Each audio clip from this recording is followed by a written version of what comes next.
Okay, so the cubic function could be one like that, okay, that has what we call that stationary point of inflection right here, or it could be a cubic where there's a distinct maximum or minimum turning point. Okay.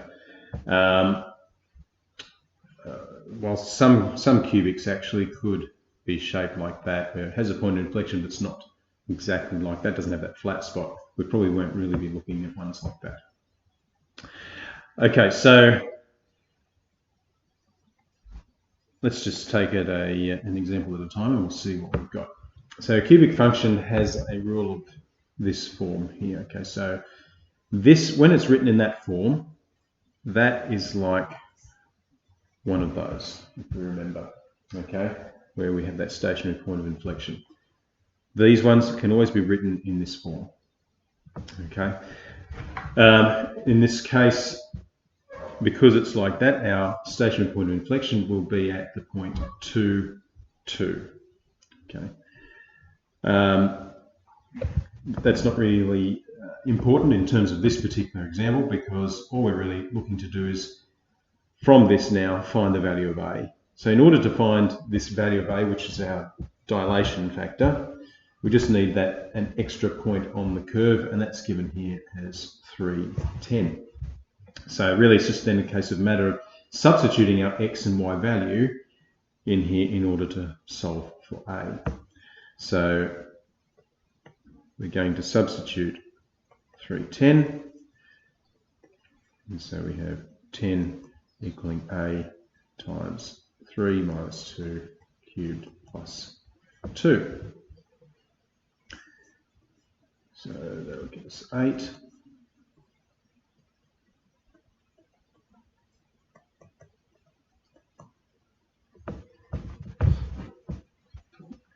And so A equals 8.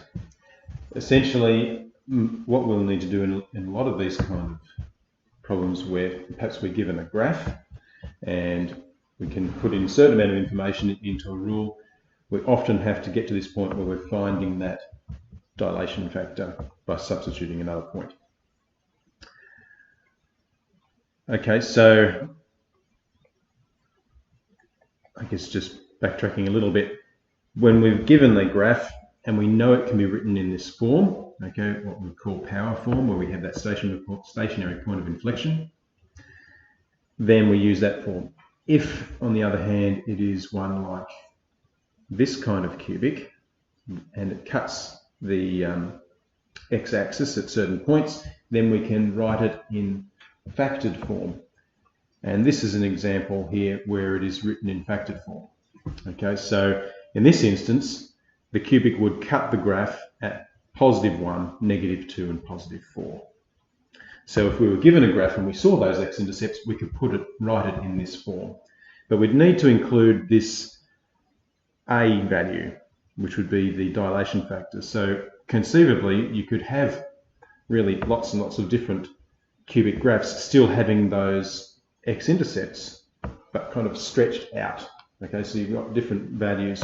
That's why we would need to specify what is the value of A. Okay, so it's going to be the same thing here.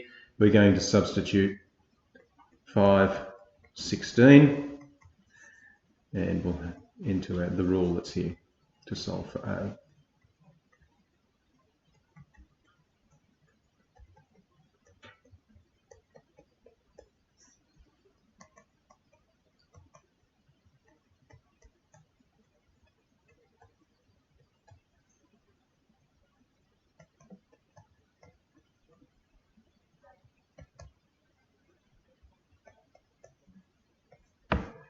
Okay, so this particular one here, okay, we've got f of x equals ax cubed plus bx. So we know it's of a particular form, and we've got two unknown values here, a and b. So in order to find those, we need 2 points on the graph, and that's given here. Okay, so 2 points allows us to substitute those in separately and get 2 different equations, which we would then solve simultaneously.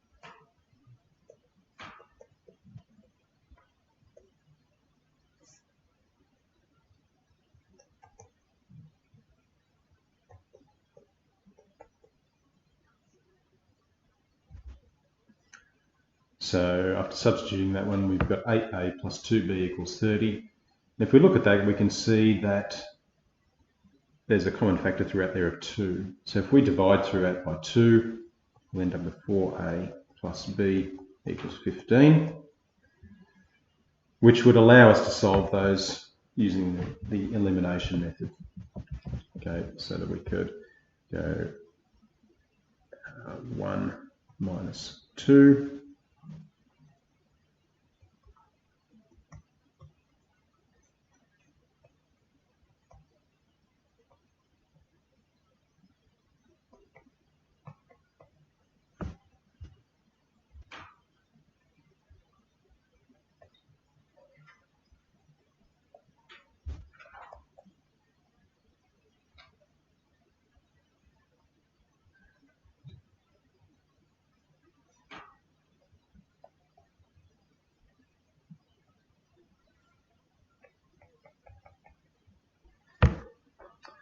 Okay, so we'll get an a value of negative 1/3 and a b value of 16 1/3, or 49/3.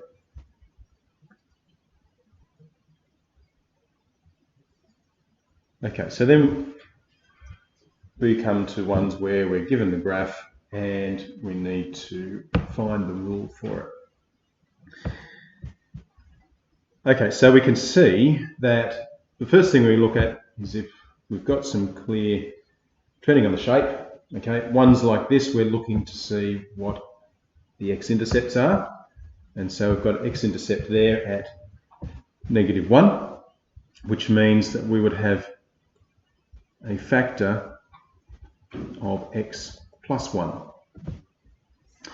We've got also another x-intercept at 2, which means that we have another factor of x minus 2.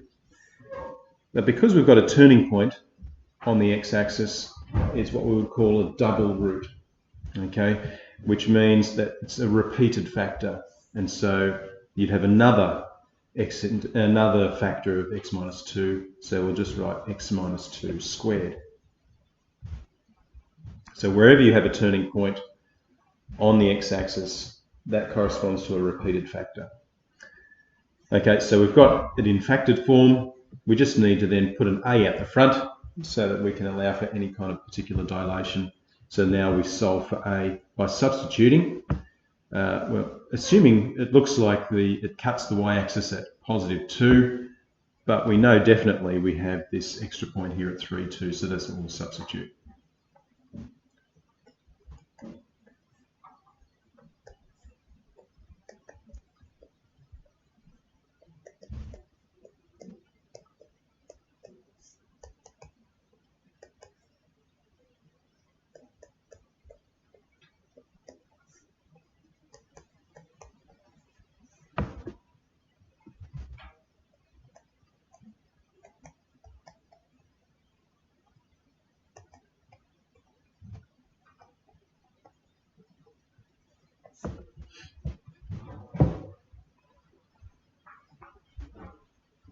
So finding that a equals 1/2 and then just putting it back into the rule. Okay, so it's fine to leave it in that factored form. You don't have to expand it unless the question says, you know, write it in fully expanded form or something similar. Okay.